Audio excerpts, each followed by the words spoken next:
The Catholic community of St. Peter's is a vibrant community that dates back to 1844. For over 170 years, our church and school have been ministering to the needs of our community. Moreover, while facilities and faces have changed over the years, one thing remains the same: our commitment to Christ, to one another, and to the betterment of our community. Our parish today is an active community comprised of over 1,600 households and 500 students in our school.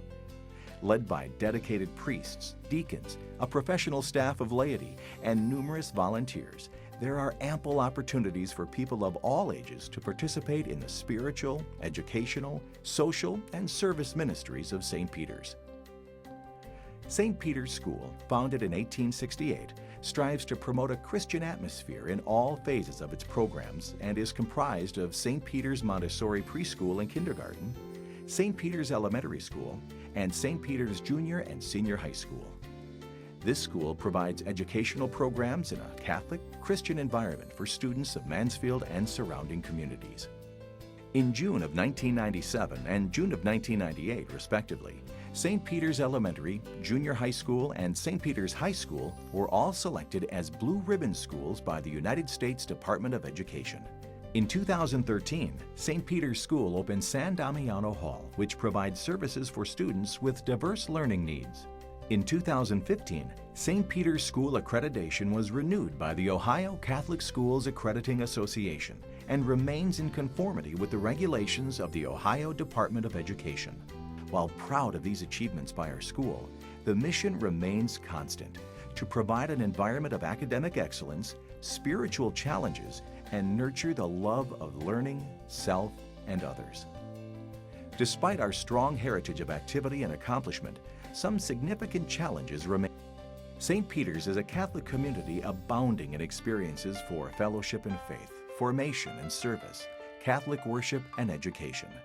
In the spring of 1911, the construction of the present St. Peter's Church began and was later dedicated on May 14, 1911. Once the basement was completely enclosed and ready for use, it was used for celebrating Mass. The first Mass in the basement took place on September 12, 1915. Construction continued above the basement of the new church's superstructure for 2 more years. The dedication of our existing church was performed by Bishop Farrelly on September 16, 1917.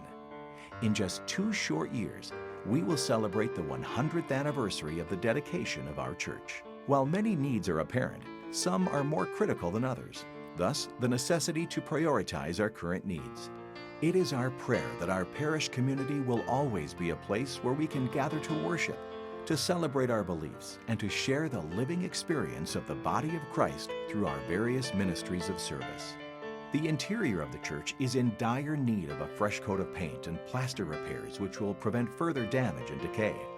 The last time our worship space was painted was back in 1992 as part of the fire restoration project. The flooring underneath the pews is the original wood and needs to be replaced since it cannot be sanded down any further.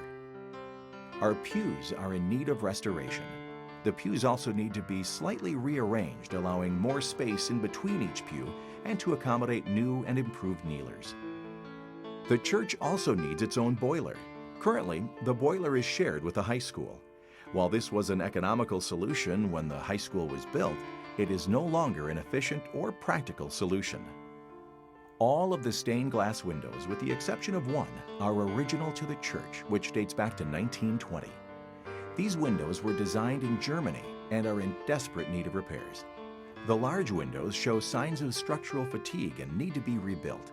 All of our windows need to be inspected and reglazed for preservation.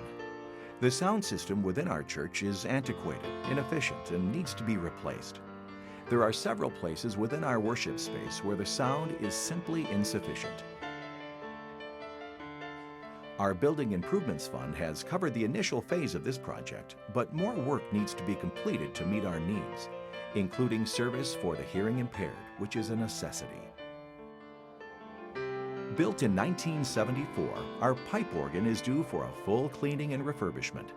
The interior electronics and a general pipe cleaning are desperately needed. In addition to these needs, there are other areas of our worship space that need attention. These smaller projects would include replacing the current wood in aisleways with marble, polishing the existing marble floors, and leveling, cleaning, and sealing the marble entry landing. The entire St. Peter's school system from Montessori through grade 12 has earned national recognition as Blue Ribbon Schools of Excellence.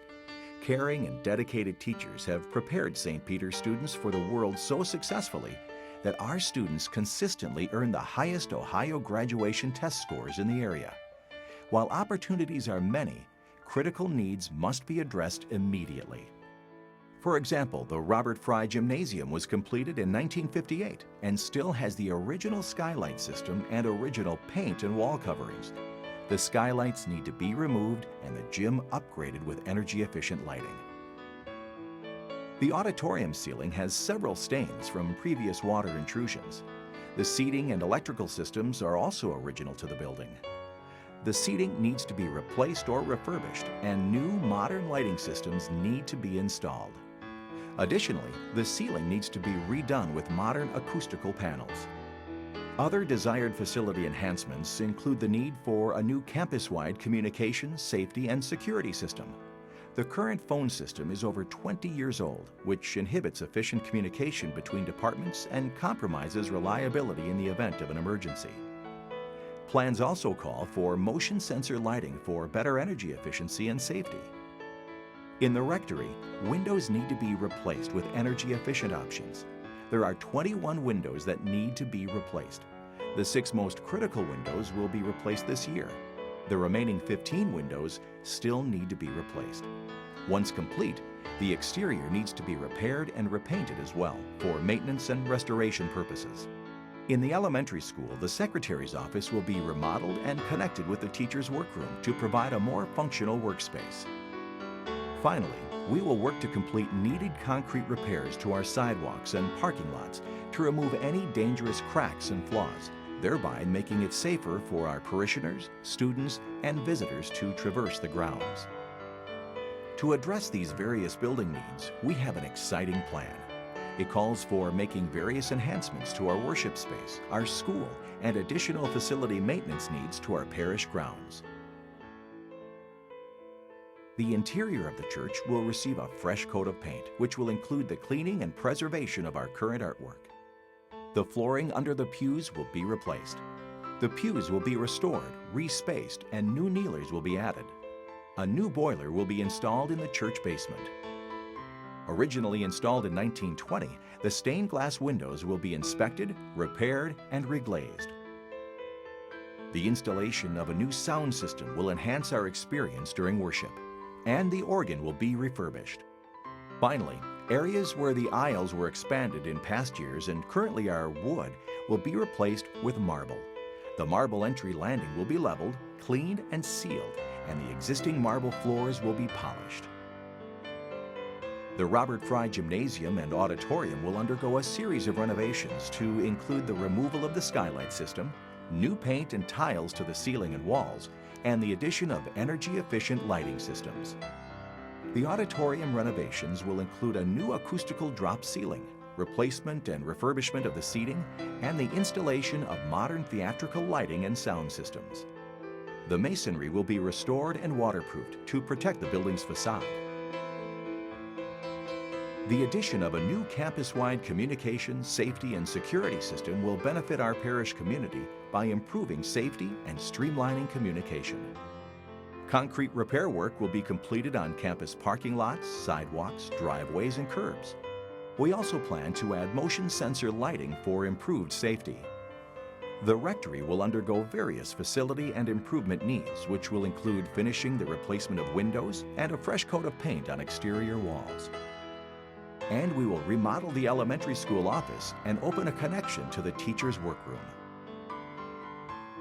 To address our needs and plans, we are initiating an intensive fundraising effort titled Preserving Our Past, Securing Our Future campaign. Our aim with this important effort is to raise the funds required to improve and renew our church and school. Our minimum goal is $2 million, which will enable us to move forward with the initial phase of our campaign efforts, inclusive of addressing the facility and maintenance needs of the church, and integrating the campus-wide communication system and the renovations. A challenge goal of $3 million has also been set, which, if met, will enable us to complete the needs in the Robert Fry Gym and Auditorium, Rectory, and Elementary School, along with any additional immediate needs for our parish.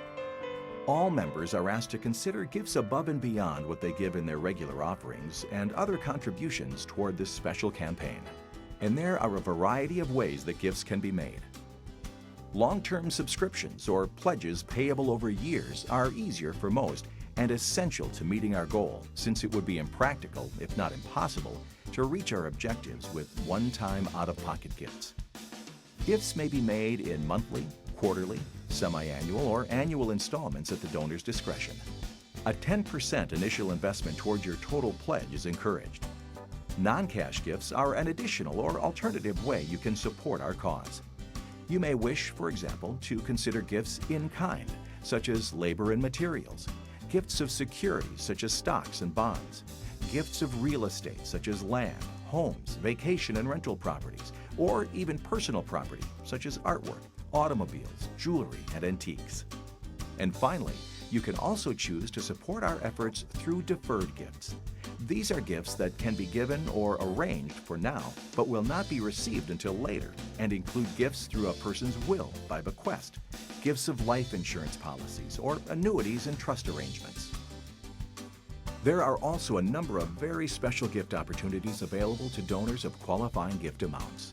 These opportunities allow people the unique chance to designate their gifts to a particular part of the project and dedicate them in honor or memory of those they choose for a minimum of 10 years once payment for these areas or items is received in full.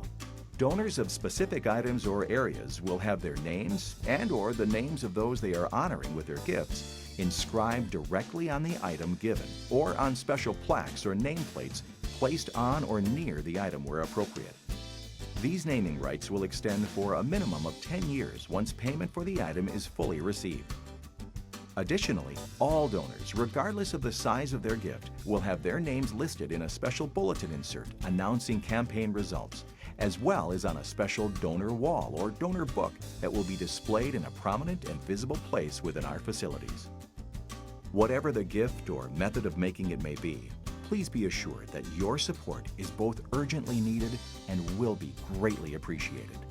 Through the prayerful, volunteer, and financial support of many, and the extraordinary support of a few, we will succeed in our task.